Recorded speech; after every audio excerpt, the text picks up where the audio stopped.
Hello dear friends. तो गर्मियों की छुट्टियां हो रही हैं और आइए हम गर्मियों की छुट्टियों में बनाते हैं खस्ता मटर प्याज की कचौरी। ये कचौरी बहुत ही टेस्टी बनती है और इतनी खस्ता इतनी अंदर से इतनी अच्छी बनती है कि बस पूछिए मत। सबसे पहले हम चटनी की तैयारी कर लेते हैं। और चटनी बनाने के लिए यहाँ पर मैंने ली है 200 ग्राम के करीब इमली। और इतना ही थोड़ी सी इससे ज्यादा ली है शक्कर। गुड़ की शक्कर की बनाएंगे तो ज्यादा अच्छी टेस्टी बनेगी। और इमली को भिगो कर रख दिया था और उसको छान कर उसका पानी ले लिया है। और उसके साथ ही इसमें शक्कर भी मिला दी थी और साथ में काजू और किशमिश मिलाकर थोड़ी देर के लिए रख दिए थे।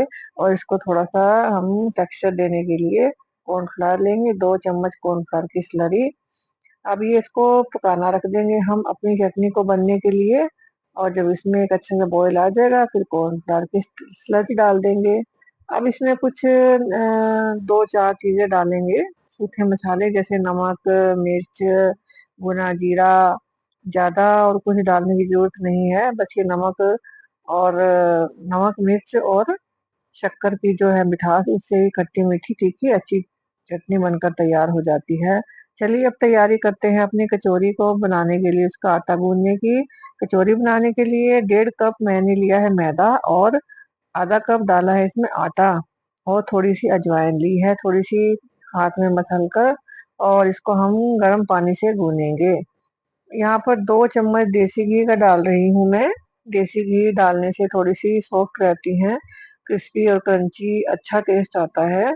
देसी घी आप जरूर डालना मोयन के लिए। और अब हम इसका एक सॉफ्ट सा डो लगा लेंगे। अब इस डो को ढककर 15-20 मिनट के लिए हम रख देंगे और आगे की तैयारी करते हैं। ये कचौरी की जो लेयर्स हैं इस पे बना अंदर लगाने के लिए एक टाइप का मैं मिक्सचर बना रही हूँ, पेस्ट टाइप का, जिसमें 2 चम्मच मैदा लिया है और 1 चम्मच कॉर्नफ्लावर और 2 चम्मच देसी घी डालकर थोड़ा सा गर्म पानी डालकर इसकी एक ठीक सी पेस्ट बना लेनी है। ये पेस्ट हम अपनी कचौरी की जो बेलेंगे ना पूरी वो रोटी टाइप की, उसकी उसकी लेयर्स में लगानी है। ये आगे आपको बताऊंगी। अब जैसा कि ये मटर और प्याज की कचौरी है तो मटर लेके थोड़े से बॉईल कर लेने हैं। और इनको मटर को हम कूट लेंगे, मिक्सी में नहीं कूटेंगे क्योंकि हमने मोटा मोटा रखना है। और अब इसमें प्याज और हरी मिर्च और धनिया ये कटा हुआ हम अपने मटर में डाल देंगे। ऊपर से नमक, मिर्च, भुना जीरा, काली मिर्च। और ये मैं डाल रही हूँ वेज एरोमेट पाउडर, इससे काफी अच्छा फ्लेवर आता है। और भुना जीरा भी डाल दिया है, थोड़ी सी काली मिर्च भी डाल दी है। ये हमारी फिलिंग कचौरी की तैयार हो गई है। अब ये देखिए आटा भी देख लेते हैं कैसा हो गया है। अब ये तैयार है, इसको थोड़ा सा मसल के लंबा कर लेते हैं, शेप दे देते हैं क्योंकि हमने इसकी लोई बनानी है। अब चाकू की हेल्प से बराबर बराबर शेप में साइज में हम लोई कट कर लेंगे और सब लोई को अच्छी तरह से गोल गोल शेप दे देंगे। अब चलिए इस लोई को हम बेलते हैं और बिल्कुल हल्के हाथ से हमने बेलना है। इसमें घी और कुछ सूखा मैदा लेने की जरूरत नहीं है क्योंकि ये ऐसे ही आराम से हमारी बिल जाती है। अब ये हम सारी इकट्ठी एक साथ बेल कर रख लेंगे ताकि आगे काम करने में हमें आसानी रहे। फ्रेंड्स, अगर आपको मेरी रेसिपी पसंद आए तो प्लीज मेरे चैनल को लाइक और सब्सक्राइब कर दीजिएगा। Thank you friends. तो देखिए यहाँ पर मैंने सारी लोइयां बेल कर रख दी हैं।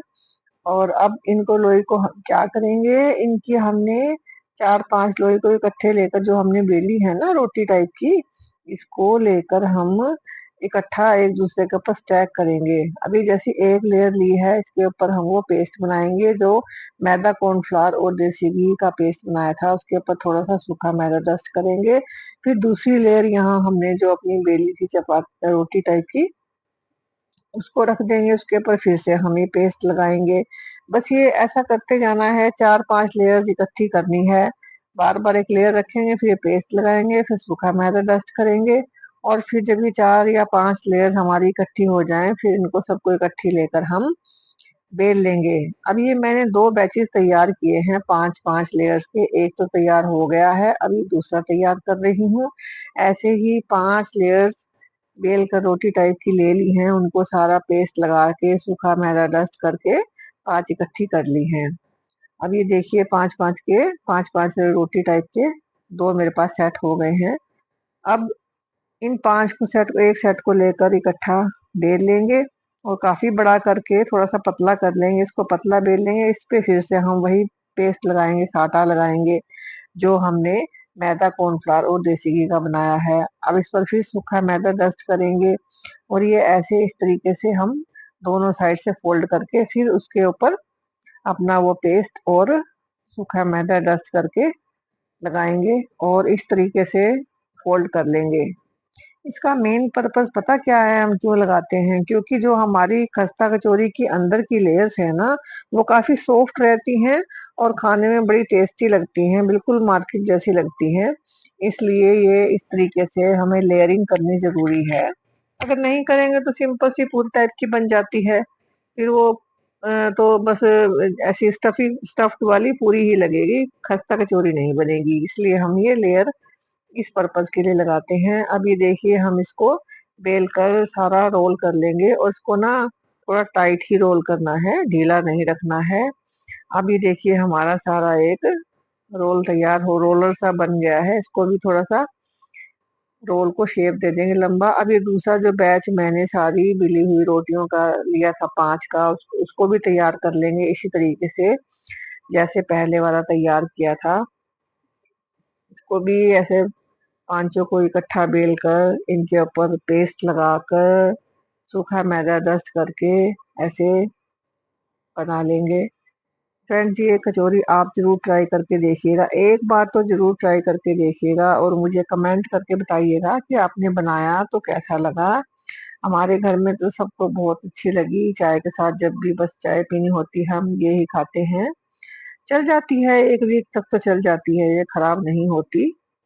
और ये बस इस तरीके से मैदा डस्ट करके हम इसको थोड़ा सा शेप दे लेंगे, बेल लेंगे। इस पर थोड़ा सा चौड़ा करके इसको फिर से हम वही पेस्ट लगाएंगे, साटा बोलते हैं इसको, और सूखा मैदा डस्ट करेंगे और इस वाले बैच को भी हम ऐसे ही रोल कर लेंगे टाइटली। और ये हमारे पांच पांच रोटियों के दो लंबे लंबे हमारे रोल तैयार हो गए हैं। इनको फिर से हम रोल कर लेंगे। फ्रेंड्स मैं सारा काम अपने काउंटर पर ही करती हूँ, किचन काउंटर पर। मैं कोई चकला बेलना अभी तो यूज नहीं करती क्योंकि इससे ठीक ही रहता है, कोई प्रॉब्लम नहीं है, साफ ही रहता है। अब ये जो हमारे लंबे लंबे रोल बन गए थे ना, इनको हम कट कर लेंगे। चाकू से नहीं कट करेंगे क्योंकि अंदर की जो लेयर्स हैं वो चिपक जाएंगी।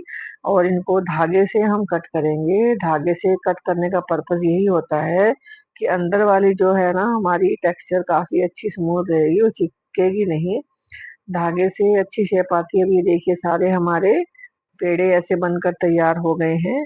ये लेयर वाला जो फेसिंग है ये हमने ऊपर रखना है, उसको हल्के हाथ से हम बेल लेंगे और छोटी सी बिल्कुल बेलना है। इसके सेंटर में हम अपना फिलिंग का मिक्सचर रख देंगे, प्याज और मटर वाला। अब ये इसको मिक्सचर रखकर हम इसको सील कर लेंगे, चारों तरफ से बंद कर लेंगे। जैसे हम स्टफ्ड पराठा बनाते हैं ना, आलू का, प्याज का, गोभी का, उसी तरीके से इसको पेड़ को ले लेना है, उसको हल्के हाथ से दबा लेना है। अगर ये फट जाए फ्रेंड्स दबाते हुए तो कोई प्रॉब्लम टेंशन की बात नहीं है, थोड़ा सा हम पीस मैदे का लेकर लगा सकते हैं, ये बंद हो जाएगी, चिपक जाएगी। ऐसे कर करके हम सारे अपने पेड़े भर लेंगे स्टफिंग से और सारे पेड़े तैयार कर लेंगे। इनको ये ऐसे हम इकट्ठे बनाकर रख लेंगे ना, फिर हमें फ्राई करने में आसान रहेगा। पहले सारे ऐसे स्टफिंग करके रख लेते हैं। अब आती है इसको फ्राई करने की बारी। तो तेल यहाँ पर लिया है, तेल को ज्यादा गरम नहीं करना, थोड़ा सा मीडियम फ्लेम पर ही इसको हम सारी कचौरियों को अपना सेकेंगे। थोड़ा टाइम लगता है, पेशेंस भी रखना पड़ेगा। अदरवाइज अगर तेज फ्लेम होगी तो बाहर से तो ब्राउन हो जाएंगी, अंदर से कच्ची रह जाएंगी और वो मजा नहीं आएगा। अभी देखिए थोड़ा टाइम लग गया है इनको कम आंच पर सेकते हुए और ब्राउन हो गई हैं।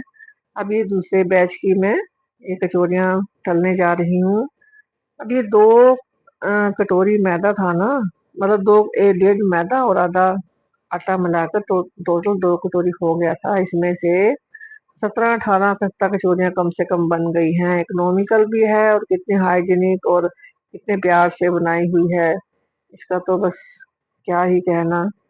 इतने प्यार से अपने हाथ से बनाकर चीज खिलाओ तो उसका कितनी लगती है खाई हुई भी। मजा ही आता है। अब ये देखिए तल गई हैं, ब्राउन हो गई हैं। इनको हम अब ये बाहर निकाल लेंगे। अब ये दूसरे बैच की भी हमारी खस्ता कचौरी बनकर तैयार हो गई है। सच में इतनी टेस्टी लगी थी कि बच्चों को पता ही नहीं चला। बच्चे पूछ रहे थे कहाँ से लाए हो, कौन सी शॉप से लाए हो, ये तो अच्छी फीलिंग वाली है। वैसे तो आलू प्याज की या दाल की कचौरी मिलती है, लेकिन मटर और प्याज की तो हमने पहली बार खाई है।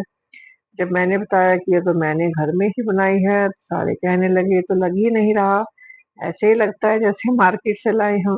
तो फ्रेंड्स आप भी इस तरीके से बनाकर बच्चों को खिलाइएगा और छुट्टियों में एंजॉय करेंगे बच्चे खस्ता कचौरी गरम गरम खस्ता कचौरी खाकर। अगर ये रखी भी रहेगी, ठंडी भी खाएंगे नेक्स्ट डे, उससे नेक्स्ट डे, तब भी ये इनमें वैसे ही क्रंच बना रहेगा, टेस्टी बनेंगे।